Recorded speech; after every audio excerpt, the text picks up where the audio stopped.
Good afternoon, San Francisco. It's good to see you all here today. My name is Alex van Gestel. I'm at EPAM. Not a lot of people know what EPAM is or stands for, but we are here today with our client, Reckitt, and Tewfik will be coming on stage shortly. One of the things I want to talk about today is how we bring all of the data, analytics, and AI areas together, because disruption and convergence is a key focus for us. And I think what's interesting right now, you can't hear me? People are nodding. Okay, maybe it's just your headphone.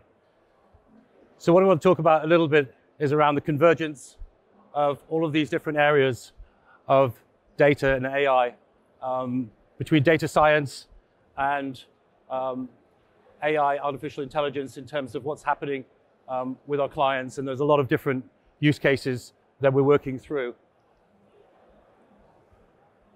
Leading the consumer goods practice for EPAM, we're looking at what are business outcomes that we can drive immediately on behalf of our clients. So what are the things, not just in terms of nice to haves, not just in terms of interesting POCs, but what are the actual metrics or actual areas that we can begin to deliver at scale today that can actually move the needle if you're an FMCG player.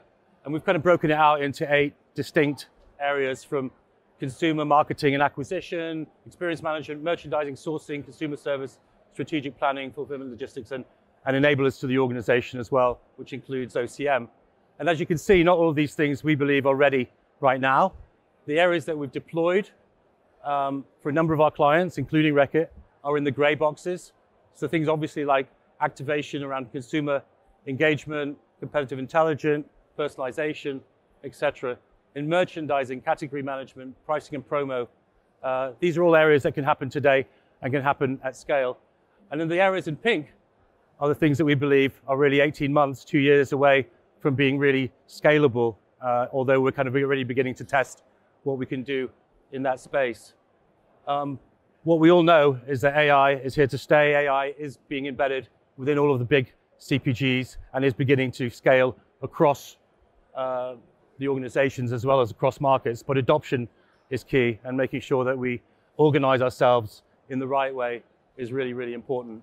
And so we've kind of created a model which starts with people first, client centricity, really making sure that we're integrating all of the deep learning, all of the experience from design through to development, through to engineering.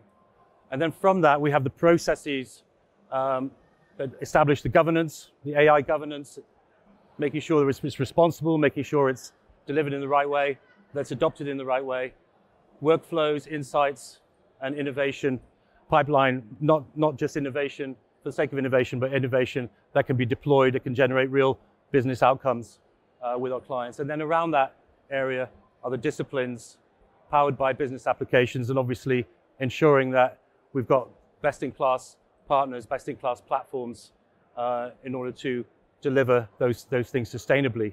So that's just a very, very quick 3-minute whistle-stop tour. That's all I had. And I'd love to introduce Tewfik from Reckitt, who's leading the charge in terms of data and AI globally. Over to you, Tewfik. Hi, everyone. Can you hear me? So the transcription is very good, isn't it? So I'm curious to see whether with my French accent, it's going to work equally well. So keep an eye and let me know afterwards. So I'm the global data and analytics lead at Reckitt. And if I can ask for a quick show of hands, how many of you know Reckitt? EPAM, you're not allowed to, yeah, that's what I thought. So let's deal with that, shall we?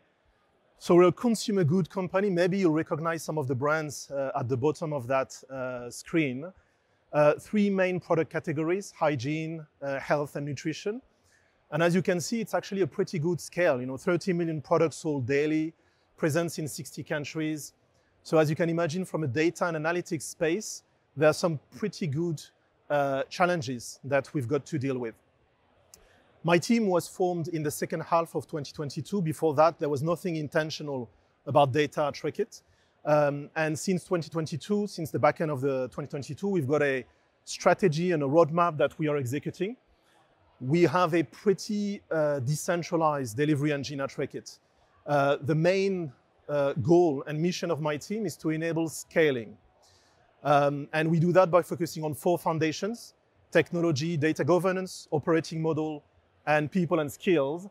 And with the help of actually our strategic partner, EPAM, and our technology partner, Databricks, we've got a roadmap that's kind of progressing well. What I want to do today with you is share a little bit of my experience about a few watch outs, a few of the reasons why trying to scale analytics, trying to scale AI is not successful.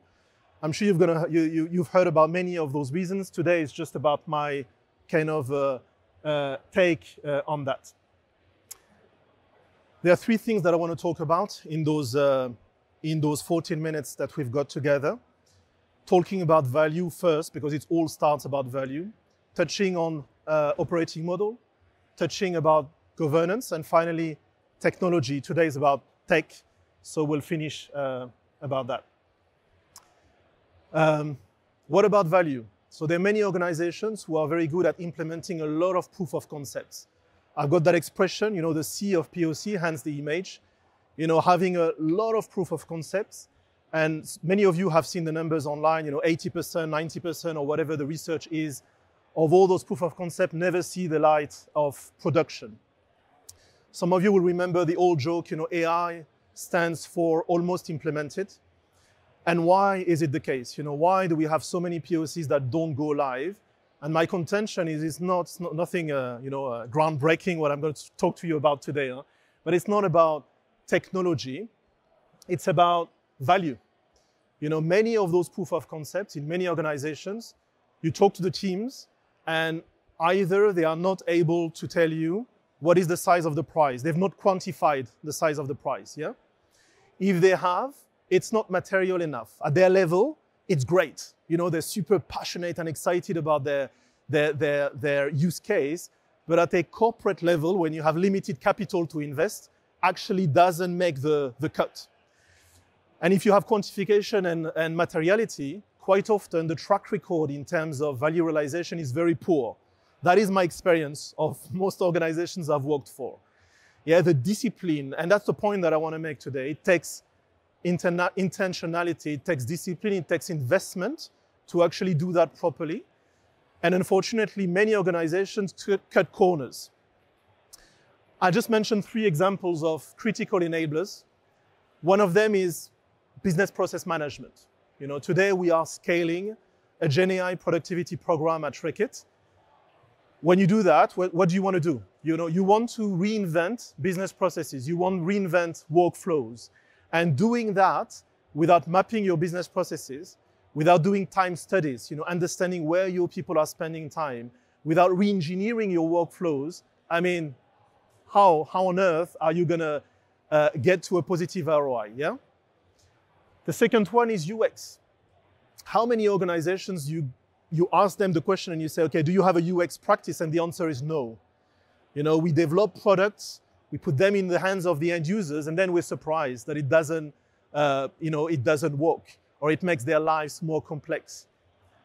And then finally, product analytics. And these are just 3 examples. The instrumentation, again, how many products go live without the instrumentation, without the analytics that allows you to know whether the product is doing what it's supposed to do?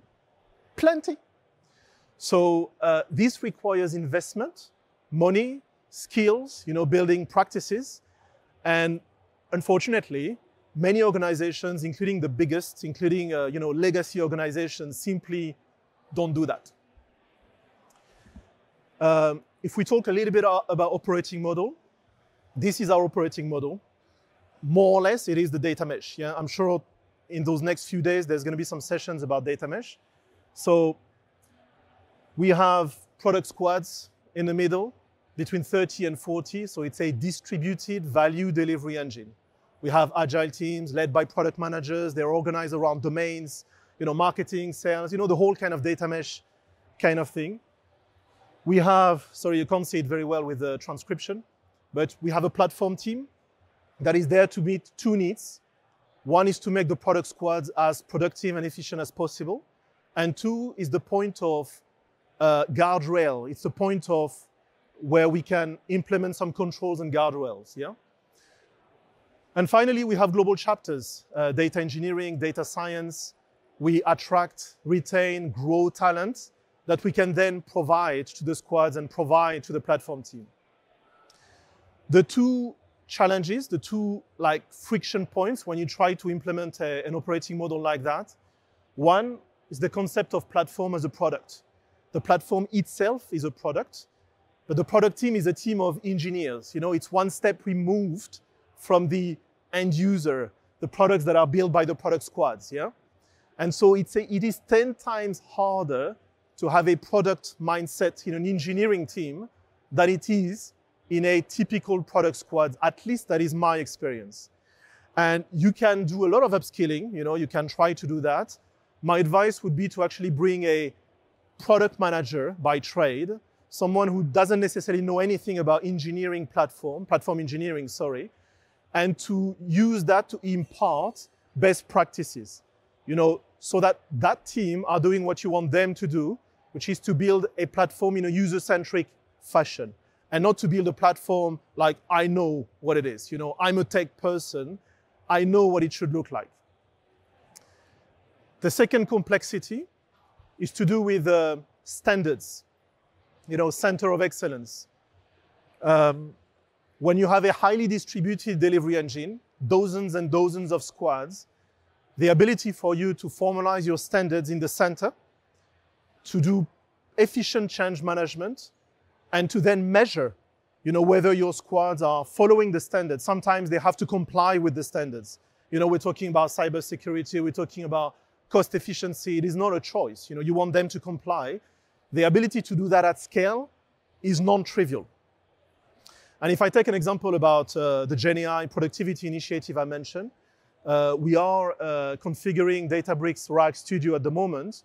We're going to do that in the platform team, but then it's configured within the product squads, and you want them to follow a consistent set of standards. So it's just one example where you need that kind of efficient mechanism to do that at scale. The third point is about governance. So we talk a lot about AI these days. We hear and we read a lot about horror stories. So responsible AI by design, straight from the beginning, is very critical.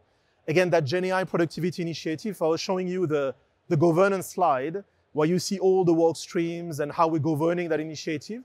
You would see a responsible AI work stream straight from the beginning. It's not an afterthought. It is something that we've got built in within the program setup straight from the beginning. You want your architects, you want your data scientists, you want your business people to actually think about it. We started looking into responsible AI back in September last year with our partners at EPAM. Pretty happy with where we got to today. And there are 4 kind of ingredients that I think are critical and worked well for us. One of them being the accountability that needs to lie with the product teams. If your operating model is highly distributed, you can't just create a team in the center and have a massive bottleneck. So for us, the accountability lies with the product teams, and we have a light touch central team for independent assurance. Most of the product teams don't have a clue about responsible AI.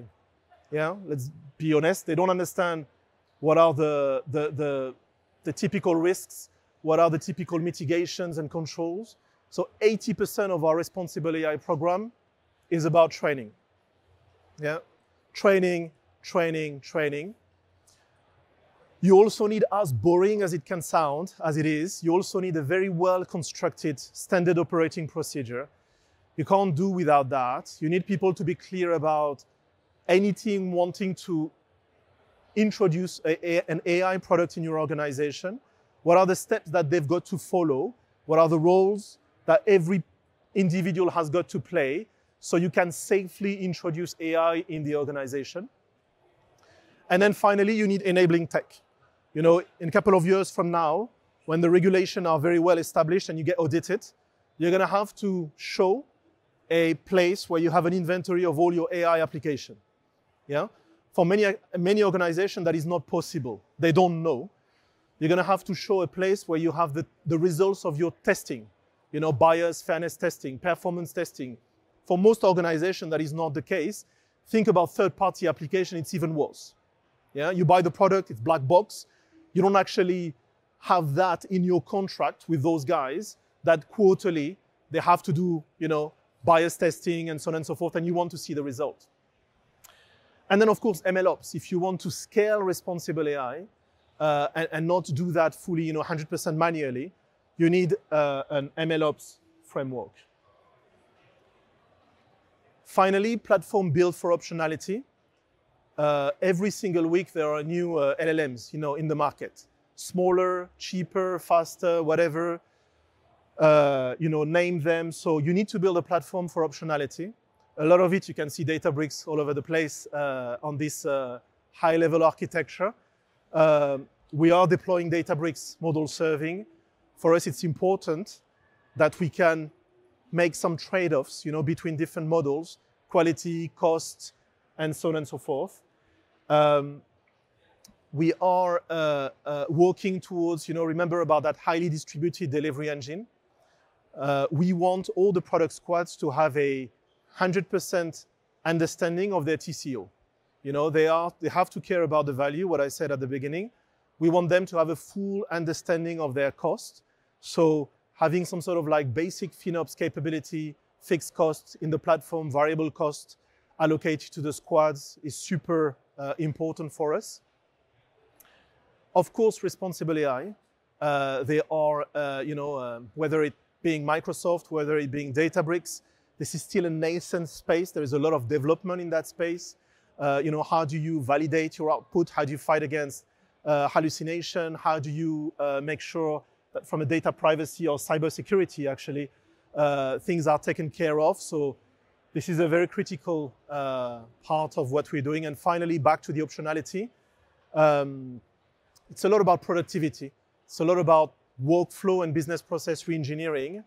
And what we're doing, we're playing with a few low-code platforms at the moment. That's why you won't see a name on this slide, where we want to actually build bespoke workflows, of course, AI and GenAI powered, because the more bespoke you can get to, the more efficient it will be in terms of adoption, in terms of ROI. So that's also very critical. We've got, that's all I wanted to share. It wasn't a lot of time. I hope that was useful.